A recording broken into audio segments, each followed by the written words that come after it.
ভোটের মুখে রাজ্য পুলিশে ফের রদবদল করা হয়েছে। কিছুদিন আগেই কলকাতা পুলিশ এবং রাজ্য পুলিশে রদবদল করা হয়েছিল। ভোটের মুখে রাজ্য পুলিশে আবারও বড় সড়ো রদবদল হলো। বিস্তারিত বলবেন প্রতিনিধি ময়ূখ ঠাকুর চক্রবর্তী। ময়ূখ, দেখো, রাজ্য পুলিশের গোয়েন্দা দপ্তর যেটা সিআইডি, সেই সিআইডির প্রধান এডিজি সিআইডি পদে নিয়ে আসা হলো লক্ষ্মী নারায়ণ মীনাকে। কিছুক্ষণ আগেই নবান্নের তরফ থেকে যে নোটিফিকেশন বেরিয়েছে তাতে দেখা যাচ্ছে এডিজি সিআইডি এই পদটা ফাঁকা ছিল। নতুন রাজ্য পুলিশের নতুন এডিজি সিআইডি অর্থাৎ সিআইডি চিফ হচ্ছেন লক্ষ্মী নারায়ণ মীনা। এর আগে বিধাননগরের পুলিশ কমিশনার ছিলেন, আসানসোল দুর্গাপুরের পুলিশ কমিশনার ছিলেন, অনেক গুরুত্বপূর্ণ জায়গা সামলেছেন। এছাড়াও আরেক সিনিয়র আইপিএস অফিসার রাজীব মিশ্র, তাকে এডিজি দক্ষিণবঙ্গ পদে নিয়ে আসা হলো। আমরা জানি এডিজি দক্ষিণবঙ্গ পদে আরেক আইপিএস অফিসার সুপ্রতিম সরকার তিনি ছিলেন। কিছুদিন আগেই নবান্নের তরফ থেকে নির্দেশিকা হয় এবং সুপ্রতিম সরকার কলকাতার পুলিশ কমিশনার হন। ফলত এডিজি সাউথ বেঙ্গল পদ ফাঁকা ছিল, সেই পদে নিয়ে আসা হলো রাজীব মিশ্রকে। এর পাশাপাশি কৃষ্ণনগর পুলিশ ডিস্ট্রিক্ট তার যে পুলিশ সুপার সেটাও চেঞ্জ করা হলো। নবান্নের নতুন নির্দেশিকায় দেখতে পাওয়া যাচ্ছে ওয়াই রঘুবংশী, যিনি জলপাইগুড়ির এসপি ছিলেন, তাকে কৃষ্ণনগর পিডি অর্থাৎ কৃষ্ণনগর পুলিশ ডিস্ট্রিক্টে নতুন এসপি করা হয়েছে। এবং জলপাইগুড়ি পিডিতে যেখানে ওয়াই রঘুবংশী এসপি ছিলেন, সেখানে কিন্তু অমরনাথ যিনি কৃষ্ণনগর পিডিতে এসপি ছিলেন, তাকে সেখানে পাঠানো হয়েছে। এর পাশাপাশি মুকেশ আরেক সিনিয়র আইপিএস অফিসার যিনি আইজিপি মুর্শিদাবাদ রেঞ্জ ছিলেন, তাকেও সেখান থেকে সরিয়ে দেওয়া হয়েছে। কিছুক্ষণ আগেই নবান্নের তরফ থেকে এই নির্দেশিকা কিন্তু বেরিয়েছে। ময়ূখ, ধন্যবাদ।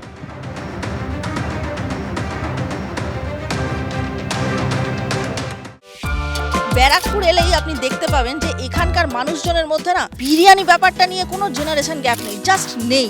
কিন্তু যেহেতু নির্বাচন এগিয়ে আসছে, তাই মানুষজনের থেকে একটু আধটু জেনে তো নিতেই হবে যে তারা সামগ্রিক সামাজিক চিত্র নিয়ে ঠিক কি ভাবছেন। আর হ্যাঁ, অবশ্যই জানতে হবে যে জেনজি বলছে কি। पढ़ाई नहीं चलता है, भैयागिरी ज़्यादा चलता है। কলেজে যখন প্রথম পা দেওয়া হয় তখন থেকেই শুরু হয় কলেজের মধ্যে দাদাগিরি। কোনো কর্মসংস্থান নেই, ছেলেপেলে তো অর্ধেক বেকার হয়ে বসে রয়েছে।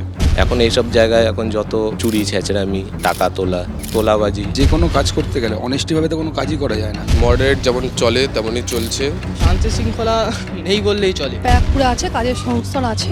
আপনাকে কোনো নেতা ছত্রছায়া থাকতেই হবে, এছাড়া তো কোনো উপায় দেখছি না। কাজবাজ আমাদের পশ্চিমবঙ্গে খুব একটা নেই। যথেষ্ট এখানে কাজের ভালো সুবিধা আছে। ব্যারাকপুর এখন সব দিক দিয়েই পিছিয়ে রয়েছে। আমাদের ব্যারাকপুর আগের থেকে যথেষ্ট আপডেট হয়ে গেছে। কাজের সময় পাওয়া যায় না, বিধায়ককে পাওয়া যায় পিকনিক, সিনেমাই দেখেছি, আর কোথাও দেখিনি। হ্যাঁ, আমি জানি এখানে চাকরি পাবো, আমার কেরিয়ার সেট আশা করি হয়ে যাবে।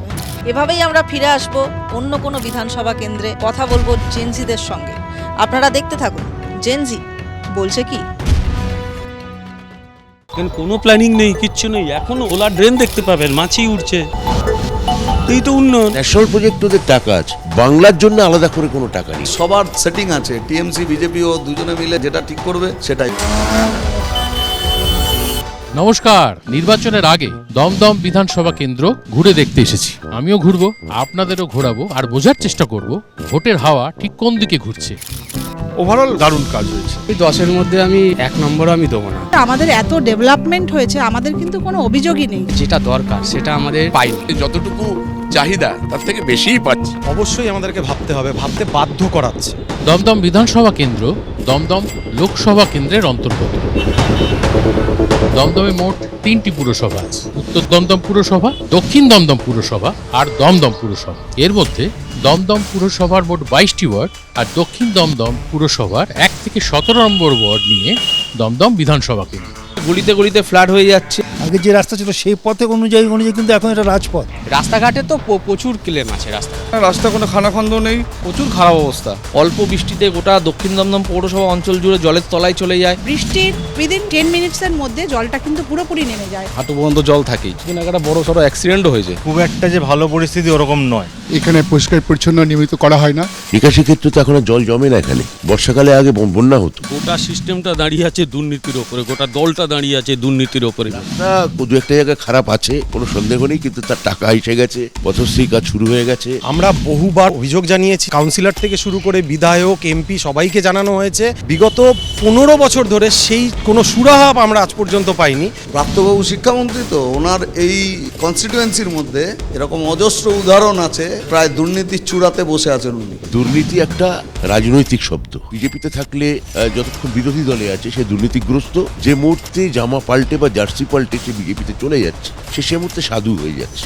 দলটা করেছে পয়সা তুলতে, ফ্ল্যাট করতে গিয়ে টাকা, পুরো নিয়োগ দুর্নীতিতে টাকা। এবারে ওরা তো টিকে আছে টিএমসি বিজেপি বাইনারির মধ্যে দিয়ে, এই বাইনারিটার অবসান হতে চলছে 26 সালের ভোটের মধ্যে দিয়ে। দমদম বিধানসভা কেন্দ্রের নির্বাচনী ইতিহাস বলছে 1951 সালে অর্থাৎ প্রথম নির্বাচনে দমদম বিধানসভা কেন্দ্রে জয়ী হয়েছিলেন জাতীয় কংগ্রেস প্রার্থী কানাইলাল দাস। মোট 10টি নির্বাচনে দমদম কেন্দ্রটি বামপন্থীদের হাতে গিয়েছিল। তারপর 2001-এ অরুণাভ ঘোষ প্রথমবার তৃণমূলকে এই কেন্দ্র থেকে জয়ের স্বাদ এনে দেয়। 2011, 2016 এবং 2021 এই 3টি নির্বাচনে তৃণমূলের টিকিটে টানা ব্যাটিং করে দমদম বিধানসভায় ম্যান অব দ্য ম্যাচ হওয়ার হ্যাটট্রিক করে ফেলেছেন কিন্তু শ্রী ব্রাত্য বসু।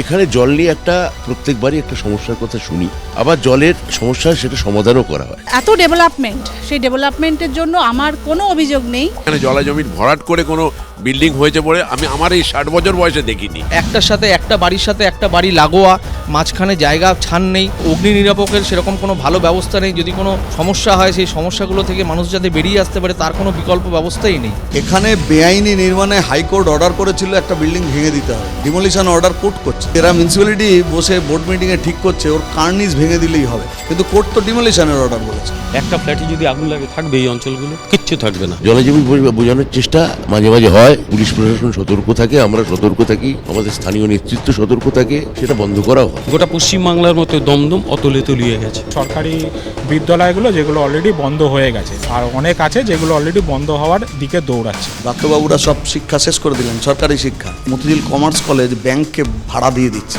ছাত্রছাত্রী নেই, ভাড়া দিচ্ছে। এখানে পাশে যে আইএলএস হসপিটাল আছে, নার্সিংহোম আছে, সেখানে কোনো বেড নেই। সরকারি হাসপাতালগুলোর অবস্থা তো একদমই খারাপ, স্বাস্থ্য ব্যবস্থা খুবই খারাপ। লোকে তো এখন বলছে সবকটা চোর, সবকটা চোর। মানুষ তো এদের বিরুদ্ধে ব্যবস্থা নেবেই। ওটা রাজত্বটা ক্রিমিনালদের হাতে বাত্যবাবুরা তুলে দিয়েছেন। 2026-এর নতুন কিছু ভাবনা আমরা অবশ্যই ভাবব। 100 দিনের টাকা দেয়নি, কাজের টাকা দেয়নি, এনার্জিএসের টাকা দেয়নি, আবাস যোজনার টাকা দেয়নি, সমস্ত টাকা আটকে রেখেছে। কেন্দ্রীয় বঞ্চনার অভিযোগ এরা তোলে কারণ নিজেদের অন্যায়গুলোকে লেজিটিমাইজ করতে। এত মিথ্যে বললে 18 থেকে 12 হয়েছে, এখন 50-এ আটকে আছে, আস্তে আস্তে 25-ও হয়ে যেতে পারে। এত মিথ্যে বলা ভালো নয়। দুরন্ত ঘূর্ণির মতো ঘুরলাম সারাটা দিন দমদমের এ প্রান্ত থেকে ও প্রান্ত, চষে ফেলেও দম এখনো কিন্তু ফুরোয়নি। তবে সময় তো ফুরিয়ে গেছে, আজ এখানেই আমার সফর শেষ করতে হচ্ছে। আপনারা দেখতে থাকুন তারকার চোখে তারকা কেন্দ্র, চোখ রাখুন শুধুমাত্র এবিপি আনন্দ। এবিপি আনন্দ, এগিয়ে থাকে, এগিয়ে রাখে।